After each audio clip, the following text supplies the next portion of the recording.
There's more than one good reason why this guy is smiling as the Chiefs get ready to take on the Commanders. This is the game plan. Let's get after it.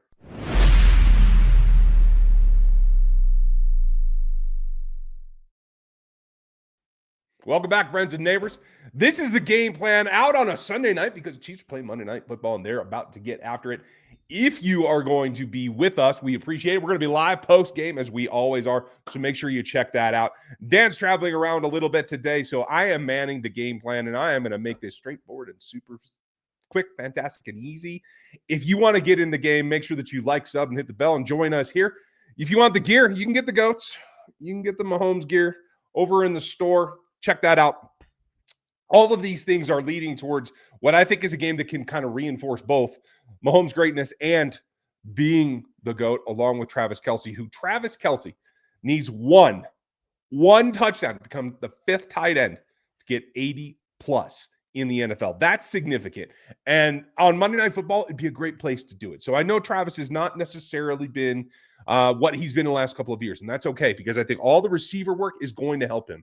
And I want to see him get this touchdown this night on national TV and kind of put another huge stamp on he is GOAT material. He is going to be considered the best at his position eventually.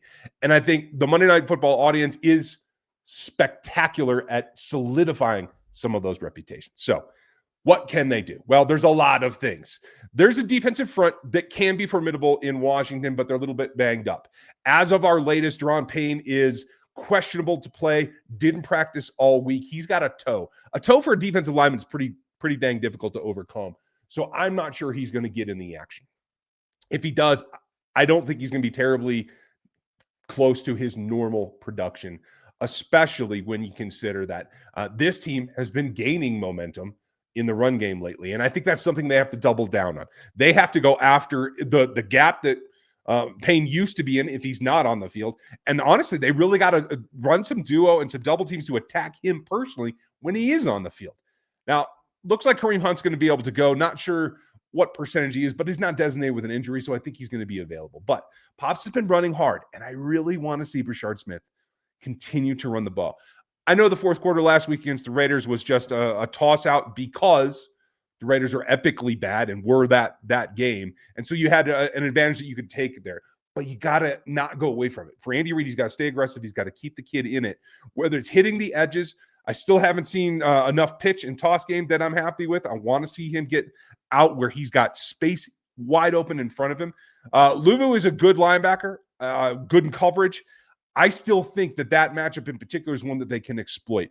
I think when you put Luvu on Pacheco or Kareem Hunt, it's a wash, if not an advantage for the Commanders. But you get Brashard Smith out there, and that's a significant advantage in the Chiefs' favor. So they got to do that. They also have to make sure that they maintain not just their run game balance, but that they continue to do what they showed us last week. Again, the Raiders are a bit of an outlier in that ball game, but continuing to sustain drives is something that is very, very good for this offense and this team, and very bad for a team like the Commanders that are trying to get a spark out of their backup quarterback. Now, Marcus Mariota has hurt the Chiefs in the past. I fully admit that. But being able to jump in and do it again, that's a whole different order, a whole different request. And as long as you continue to do what you do by sustaining drives, by running your offense, by getting out to a lead, you put him in less of an advantageous position to take advantage of you. I do think they want to come out and run the ball. I do think they want to use their backs because right now, Deebo Samuel should be back. Terry McLaurin should be back. I feel like McLaurin's in better shape in terms of his recovery. I'm not sure the same thing about Samuel, but let's be honest. 80% of Deebo Samuel can still hurt these Kansas City Chiefs, and he is still more of the X player, a guy that can do anything. They'll line him in the backfield if they have to. But along with the other guys that they have there, I really do feel that he is somebody that the Chiefs have to be not just respectful of, but really on the lookout for, because I think that they want to use the backs to attack this Kansas City Chiefs defense. Now, the Chiefs have to shore up that. Leo Chenal, Drew Tranquil, the outside linebackers that are going to have to get some of those running back coverage responsibilities. They have to be on their game, as does the box safety, whether it's Chamari, whether it's Jaden Hicks. I do like CRW playing high, so whether it's in a split or a single high formation, I want CRW on the field more. He's providing that top cover to let the box safeties come down and do their thing. And that's where I think the running backs are going to have some trouble. I'd like to see Hicks in there.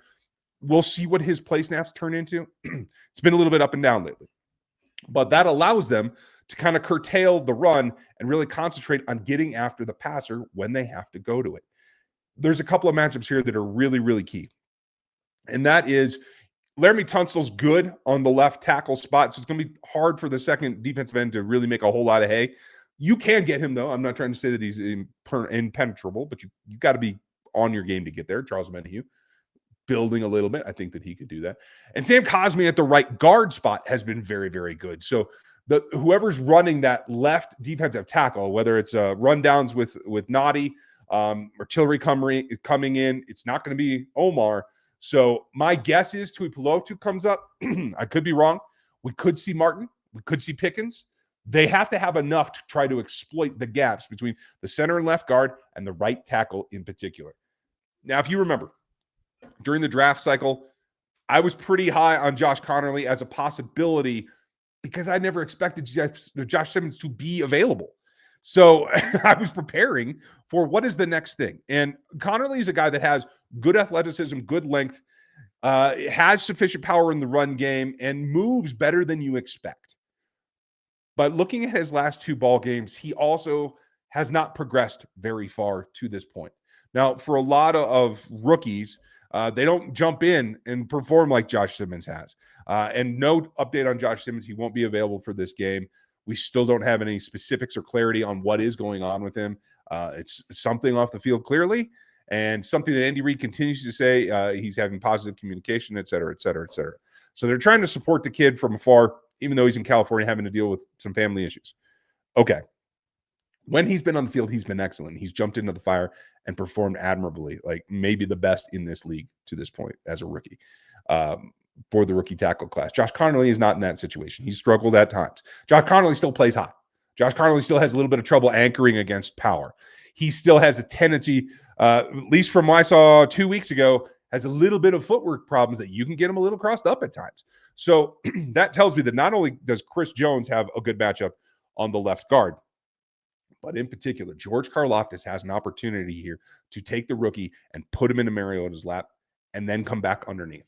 I think it has to be a power first game, which plays into George Karlaftis' strengths, and then he can cycle after that. But he's got to get off the ball. He's got to show his prime George Karlaftis get off in order to execute this so that you don't have to get down to sending 5 all the time, sending exotic blitzes from the secondary. You want to make sure that you are straightforward with it and able to just send your front 4 and get after it. Marcus Mariota will escape vertically and can hurt you. Wandering around horizontally to buy time is not necessarily his biggest strength. And I think if you allow that, it allows him time. If you just want to corral him and keep him contained, get in his lap, and he will give you good things. I think the Chiefs have an opportunity to take this ball away at times as well. I'm looking for Trent McDuffie to kind of draw the short straw on whether it's McLaurin or whether it's Debo and see what else can be done. I think they try to take away the strength in one or both of those players with Trent. And maybe that means he's in the slot all day. Maybe that means he moves around. But I think the bigger key is what are you doing with Shamari Connor? And I think you got to protect Shamari from himself. Don't ask him to play single high. Don't ask him to play the inversion where he's running all over the field, giving away his leverage to some of these receivers that have experience and are able to take advantage of it. Those are the keys. Mahomes-Kels, I think, is going to be fun. And I do think you're going to get a big play. Maybe from Jalen Watson, maybe from CRW. We're going to see what happens. But I want to know what you think. Put your comments down below in the comments here and let me know. I'm excited for Monday Night Football and being able to make another statement after the whooping that they put on the Raiders.